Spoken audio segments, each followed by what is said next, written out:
माननीय अध्यक्ष महोदय, आज मैं सदन को एक कहानी सुनाना चाहता हूं। कहानी का शीर्षक है चौथी पास राजा।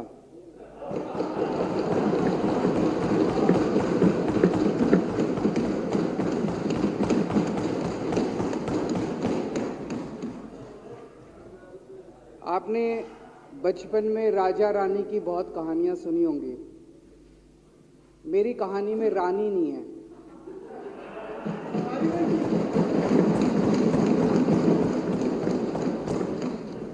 बस राजा है। ये एक ऐसे राजा की कहानी है अध्यक्ष महोदय, जो अनपढ़ था, चौथी पास था, बेहद अहंकारी था, बहुत अहंकार था, बहुत ज्यादा, और पैसे की इतनी हवस थी, इतना भ्रष्टाचारी था, इतना भ्रष्टाचारी राजा था। ये एक महान देश की कहानी है। एक बहुत महान देश था, कई हजार साल पुराना देश।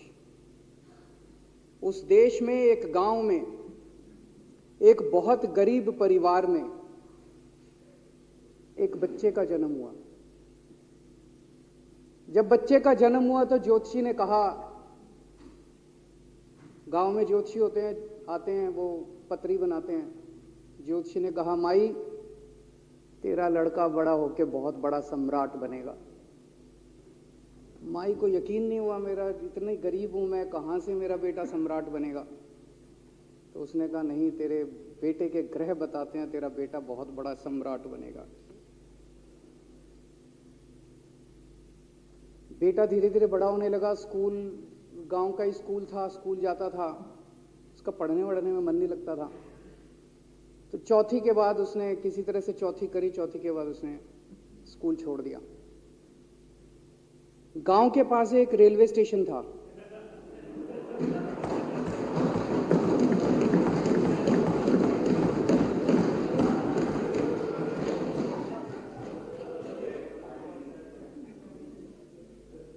तो घर का खर्चा चलाने के लिए वो लड़का वहां स्टेशन पे चाय बेचता था।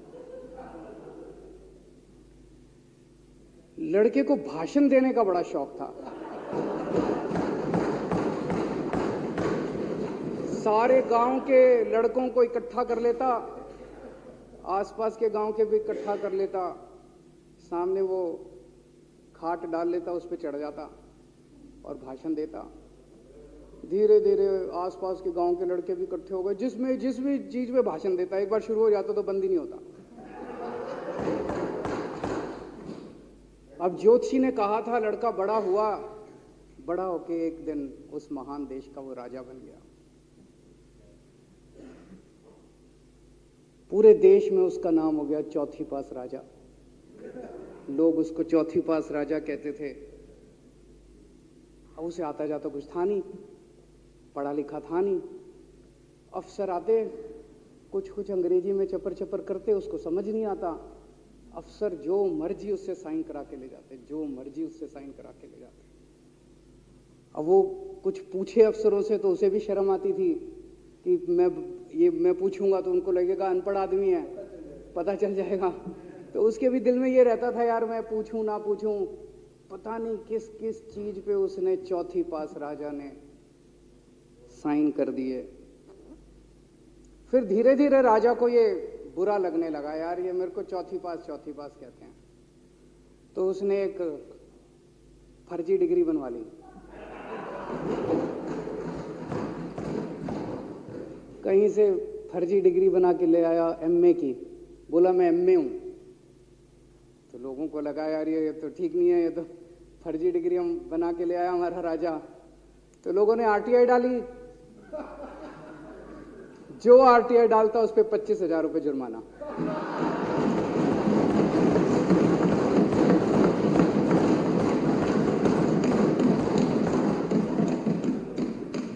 आपके नेता की बात नहीं कर रहा।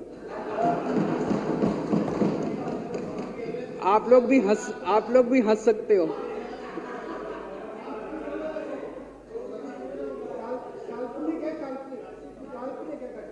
तो जो आरटीआई डाले उसको 25,000 रुपए का जुर्माना, जो आरटीआई डाले उसको 25,000 रुपए का जुर्माना। एक दिन कुछ लोग गए चौथी पास राजा के पास, बोले जी एक बड़ा धांसू आइडिया लेके आए हैं। बोले बताओ। बोले जी नोटबंदी कर दो, भ्रष्टाचार खत्म हो जाएगा देश से। तो उसने कुछ पूछा, उसे कुछ समझ नहीं आया राजा को क्या कह रहे हैं क्या नहीं, पर उसे लगा यार कुछ धांसू आइडिया होगा। उसने एक दिन रात को 8 बजे टीवी चैनलों पे जाके नोटबंदी कर दी। बोला सारे नोट बंद। पूरे देश में हाहाकार मच गया, तड़प गए लोग, धंधे बंद हो गए, दुकानें बंद हो गई, लोग बेरोजगार हो गए, बुरा हाल हो गया पूरे देश। लंबी लंबी लाइनें लग गई पूरे देश के अंदर।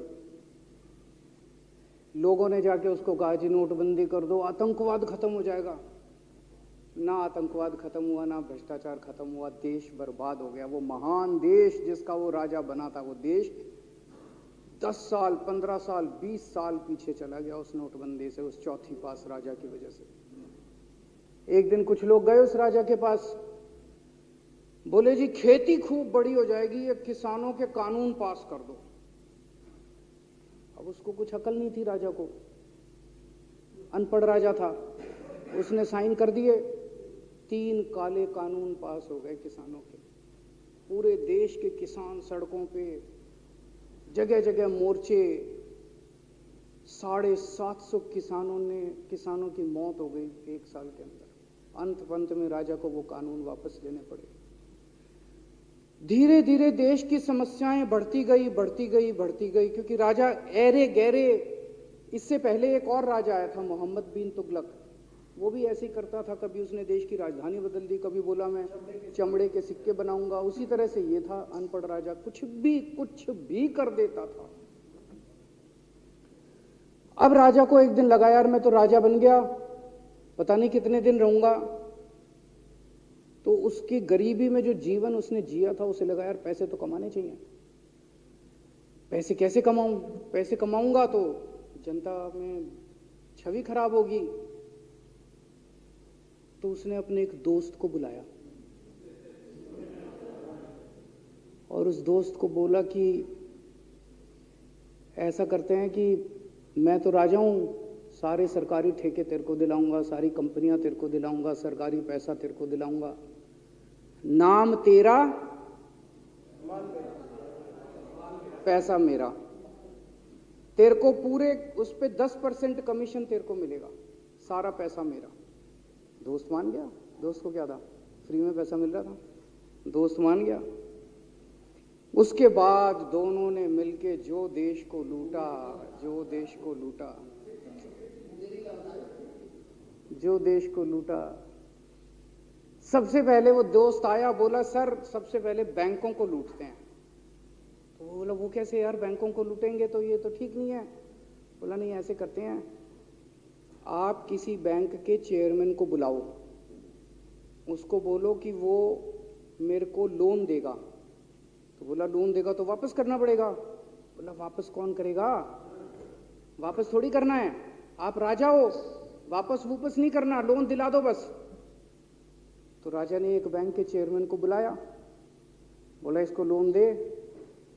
तो वो चेयरमैन की सिट्टी पिट्टी गुम हो गई, यार मैं तो मर जाऊंगा, फंस जाऊंगा, वो भाग गया। तो फिर उन्होंने ढूंढ ढांड के एक ऐसा चेयरमैन चुना जो कि सरासर भ्रष्टाचारी, जिसके ऊपर 10 फाइलें खुली हुई, जिसके ऊपर 10 केस चल रहे, उसको बुलाया। बोला देख तेरे को चेयरमैन बना रहे हैं, अब तू 10,000 करोड़ रुपए दे दे इसको, नहीं तो तेरे को जेल भेजेंगे। जेल जाना है कि पैसे दे रहा है? उसने कहा माई बाप मैं जो कहोगे जहां कहोगे साइन कर दूंगा। उसने 10,000 करोड़ रुपए का लोन उसके दोस्त को दे दिया। ऐसे करते करते 1,00,000 2,00,000 करोड़ रुपए इन्होंने बैंकों से लूट लिए। राजा ने, चौथी पास राजा ने और उसके दोस्त ने मिलकर 2-2.5 लाख करोड़ रुपए बैंकों से लूट लिए। अब बैंकों से पैसा लूटने के बाद उन्होंने देश को खरीदना चालू किया। सबसे पहले उन्होंने देश के एयरपोर्ट खरीदे, पहले 6 एयरपोर्ट खरीदे, फिर उन्होंने बिजली कंपनियां खरीदी, फिर उन्होंने बिजली के दाम बढ़ा दिए पूरे देश के अंदर, फिर उन्होंने सी पोर्ट खरीदने चालू कर दिए, फिर उन्होंने कोयले खदानें ले ली, फिर इन्होंने पुलिस को भेज भेज के जो लोगों की कंपनियां थी, प्राइवेट लोगों की कंपनियां, या बंदूक रख रख के उनकी कंपनियां छीन ली राजा ने और उसके दोस्त ने। हाहाकार मच गया पूरे देश के अंदर। इतनी महंगाई हो गई, इतनी महंगाई हो गई पूरे देश में। पहले गैस 400 रुपए सिलेंडर होती थी, चौथी पास राजा के आने के बाद 1100 रुपए सिलेंडर हो गई। पहले पेट्रोल 71 रुपए होता था, 97 रुपए हो गया। पहले डीजल 57 रुपए होता था, 90 रुपए लीटर हो गया। जब पेट्रोल के दाम बढ़ गए, डीजल के दाम बढ़ गए, तो सारी चीजों के दाम बढ़ गए देश के अंदर। हाहाकार मच गया। सब चीजों पे इसने और इसके दोस्त ने कब्जा। दूध पहले 46 रुपए होता था, 66 रुपए लीटर हो गया। बच्चों को माएँ दूध पिलाने लायक नहीं बची, घरों के अंदर छोटे छोटे बच्चों के दूध छीन लिए इसने राजा ने। सरसों का तेल 90 रुपए लीटर होता था, 214 रुपए हो। बताओ, धीरे धीरे पूरे देश में हाहाकार मच गया। लोग अब राजा के खिलाफ आवाज उठाने लगे, लोग उसके खिलाफ बोलने लगे।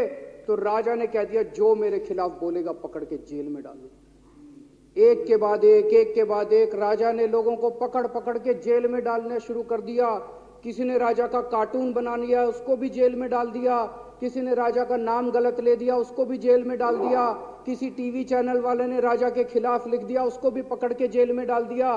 किसी जज ने राजा के खिलाफ कोई ऑर्डर कर दिया, उसको भी पकड़ के जेल में डाल दिया। ना जजों को छोड़ा, ना पत्रकारों को छोड़ा, ना मीडिया को छोड़ा, ना व्यापारियों को छोड़ा, ना उद्योगपतियों को, किसी को नहीं छोड़ा। राजा ने पकड़ पकड़ के उसने चौथी पास राजा ने सबको जेल में डालना चालू कर दिया।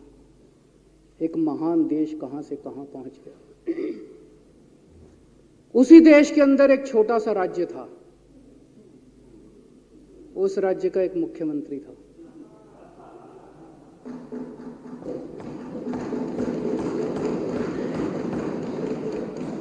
उनके चेहरे पे भी स्माइल आ गई, उनके चेहरे पे भी उम्मीद की किरण छा गई। वो मुख्यमंत्री अपने लोगों का खूब ख्याल रखता था। वो मुख्यमंत्री कट्टर ईमानदार था। वो मुख्यमंत्री कट्टर देशभक्त था। वो मुख्यमंत्री पढ़ा लिखा था।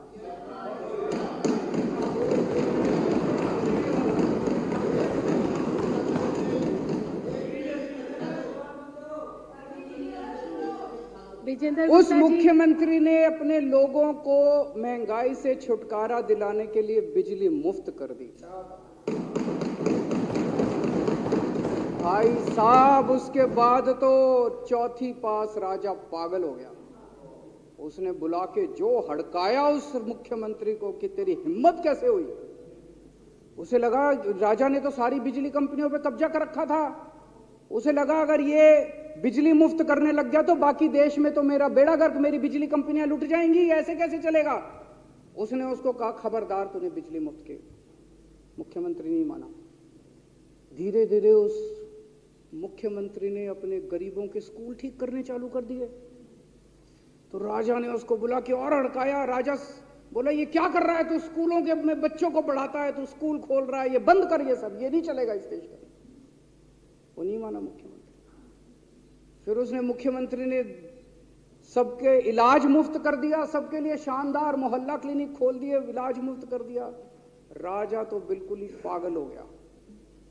धीरे धीरे जनता को पता चला कि राजा कैसा है। एक दिन लोगों ने उस राजा को उखाड़ के फेंक दिया।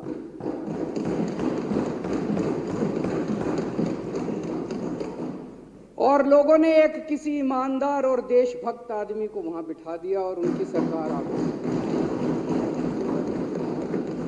और उसके बाद देश से महंगाई खत्म हुई और देश रात दूनी चौगुनी तरक्की करने लगा।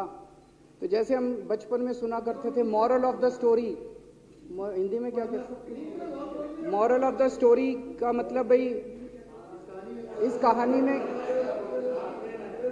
क्या प्रेरणा मिलती है। इस कहानी से ये प्रेरणा मिलती है कि अगर आपके देश में महंगाई है, आपके देश में समस्याएं हैं, आपके देश में सब कुछ गड़बड़ चल रहा है, तो सबसे पहले जांच परख के देखो आपका राजा अनपढ़ तो नहीं है। अगर आपके देश में सब गड़बड़ चल रहा है, बेरोजगारी है, बहुत सारी समस्याएं हैं, जरा देखो राजा, आपके राजा को कोई दोस्त तो नहीं है। अगर है तो सबसे पहले अपने राजा को उखाड़ के फेंको, नहीं तो आपकी समस्याओं का कोई समाधान नहीं होगा। आपकी समस्याओं का कोई समाधान नहीं होगा। वो पढ़ा करते थे, अंधेर नगरी चौपट राजा, सवा शेर बाजी सवा शेर खाजा। बहुत बहुत शुक्रिया।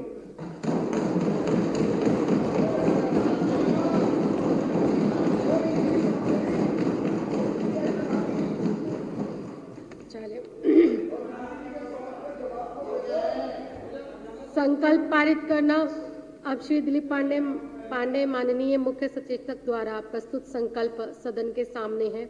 जो इसके पक्ष में है वो हाँ कहे, जो इसके विरोध में है वो ना कहे,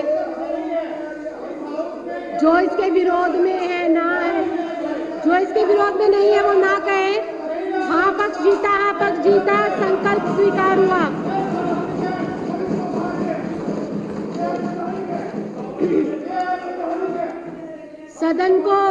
सदन को अनिश्चित